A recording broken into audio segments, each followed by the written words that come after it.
Hi there and welcome to Lorena's Labyrinth. My name's Anna Pirelli. The comments that you see here are my views, beliefs, opinions, and sometimes they are not even my fully formed views, beliefs, and opinions. However, they are my understandings. Please do retain an open mind and reflect on any of the content and your comfort levels.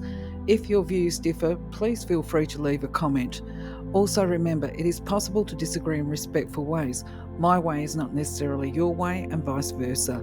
You might also find that some of the content on this playlist in regard to spiritual or universal laws, it resonates with you, meaning it feels right to you, while other laws may not feel right or they may not feel comfortable. If this is the case, the information is either not right for you or it is not right for you right now, and it might never be right for you at any given time. It really doesn't matter. As an earthy and practical person, I can put my hand up with all honesty and say that I have at different times had the same feelings about some of the content in here. And with some of them, I still have a level of skepticism within my viewpoints, but I choose to retain an open mind about the things that I don't fully understand for a few reasons. Firstly, because I believe it would be supreme arrogance to think that we all know all of the answers while we have a body. And because what is right for one of us is not necessarily right or suitable for all of us, and I choose to respect the differences. Please do leave your opinions, beliefs. Feel free to argue the points in a respectful way with any of the content on the slides and even my interpretations. And if you feel that you can add clarity around some of the content, we would all love to see it. Thank you. For now, though, let's explore the laws. All creation is governed by law. The principles that operate in the outer universe, discoverable by scientists, are called natural laws. But there are subtler laws that rule the hidden spiritual planes and the inner realm of consciousness. Contained within these laws, or conditions, is the true nature of matter. Knowledge of these laws has an effect upon the mental urges. Mind is the builder. Stay in full mindfulness of the application of universal law as related to self and to others, and know that in love all life is given, in love all things move. In giving one attains, in giving one acquires. In giving, love becomes the fulfillment of desire, guided and directed in the ways that bring the more perfect knowledge of self as related to the universal, all-powerful, all-guiding, all divine influence in life. Love is life. When we go back, merge with the God source, in some infinitesimal but profound way, we expand the mind of God. Our higher self always points the best and most perfect way, and it is ours to listen and choose or reject what we hear. It does not blame, but patiently tries again to show the perfect way, the loving way. All of creation pushes forth. We are ever becoming. Identity ever remains.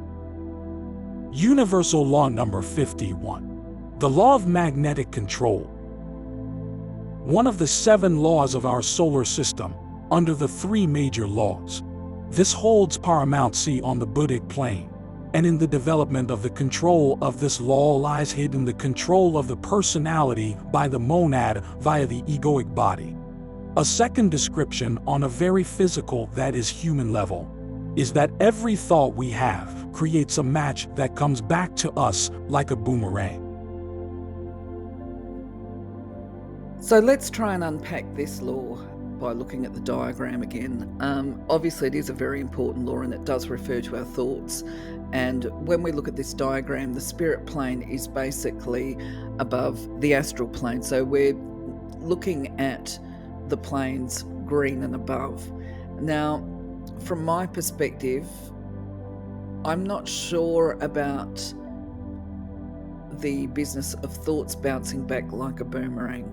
I can see in some ways it does, but I sort of apply that to the karma concepts. You know, what you think, what you put out there comes back at you, minimum 3-fold, because it certainly does in my experience.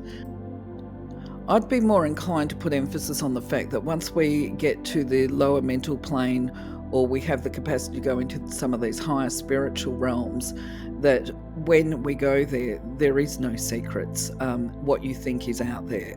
People can hear it. It's like a boom, right? As opposed to a boomerang, it becomes like a really big loudspeaker. And so, yes, there is nothing secret. You have a thought.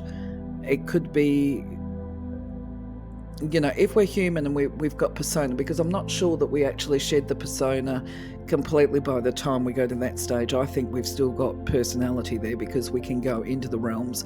We can still carry with us some of our personality traits, I believe, which can include our sense of humour. And so if we crack a funny as a thought in our mind, everybody's going to hear that joke. So it really does become a case of be mindful of what you're thinking once you go into the higher realms. And from a personal perspective, I have to say that I figure that I've come onto the earth plane for a purpose. That doesn't mean that I'm not a spirit. You will hear different people say, we're all spirits, we're having an earthly experience, we need to remember that we're spirits. While that is true, and I don't dispute that, what I say is that my spiritual journey includes an earthly experience, and that means being present in the moment as a human being and applying myself to my earthly tasks. So from my perspective, once I've lost my body, then I don't have to worry about earthly stuff. Then I just look purely at the spiritual. But for now, while I'm in body, I figure, look, the universe is going to let me know what I need to know at the right times. What I do know currently is that we can go into the higher realms for healing and for information. For example, if you want information about your divine plan and that kind of stuff, there are places on the astral planes that you can go to and get this information. Sorry, I've got to cough. The other reason why I tend to think that we hold on to personality, at least for a little while before we get onto the Buddhic plane, I can understand that we would let go of our personality traits to a level as we go up. But I also think, once again, that becomes debatable, because my understanding is that spirit guides and even the angelic realm, everybody has choices to a level, and it's all negotiated as far as I'm aware of, until somebody tells me different, that there is a certain amount of free will across all of it. And I think if you've got free will, then you're talking about having personal and unique expression and even personal desires for development. So I don't know, I totally agree with this particular description of the law, but I do understand that, yes, as we shift higher through the realms, we're less, I suppose, consumed by our personal desires and more into the what is good for one is good for all. So any of our personal aspirations or goals will be as this part of working in with the whole and obviously a divine idea. And we do it all willingly, I mean, that's my understanding anyway. I suppose if I really think about this, looking at this image here, I suppose by the time you reach the logoic, if that's how you pronounce that word, plane, then there would be absolutely no separation in any way, shape or form. So even if you do have personal traits, they must blend with the highest idea in creator's mind, if you like, and we hear these kind of words a bit. So anyway, going back to the particular law that we're talking about, this law holds paramountly on the Buddhic plane. Okay. And the control of the personality. Well, okay, all right, I can accept that. I don't know about you guys, but yes, by the time you reach the Buddhic plane, you're less concerned about your personality and your human aspects, if you like. The only thing that really sort of causes me a little conflict here is for those people that have had loved ones that have departed and gone to the other side, where they might interpret this as saying that, you know, by the time they reach a certain stage of enlightenment, once they've left their body, they're no longer interested in those people that have been left behind. This is why I guess I have a little conflict here around what we call personality and personal goals or whatever, is because my understanding is that is not the case. That those of us that are left behind, if we've got a loved one on the other side and we start thinking about them, well, my understanding is that that becomes an etheric call. It's like picking up a telephone and phoning them up, and it doesn't matter if they're working at a very high level, because, you know, spirits will go on and do work as well. Those people will then come back to you. I just want to tell you a story as well. I think, so the story I'm going to tell you is that where there has been love in the physical life and care and regard, I do believe that if a spirit, for example, we had in my family, there was an elderly man who passed away, and it really was through the eyes of a child. He'd been starved of oxygen when he was a child, so his maturity in the human form at the time that he passed away was that of somebody that would be probably about the equivalent of 6 years old. Well, I know for a fact that he's working on a high level because that's what he likes to do.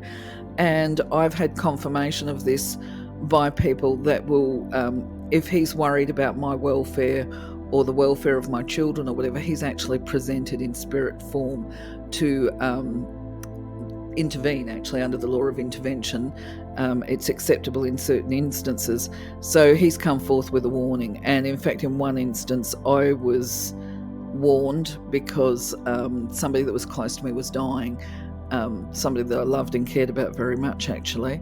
And anyway, because we were contacted by this particular spirit, the ambulances and everything else got there at the same time. The person actually got CPR, and they continue to live today. But this is the kind of thing where I'm talking about, I know he's working at a very high level. So do we let go of all of our personality? I'm not sure. I'm interested to hear what you guys have got to say about this. I know that I haven't been very clear in addressing it, but I would say, okay, let's try and summarize this. At some level, yes, we do let go of the personality and persona aspects, probably around the Buddhic plane. But there's still that connection there, I believe, where there's been love of family. Anyway, welcoming and inviting all comments to this. Thank you. Speak to you later. Bye-bye.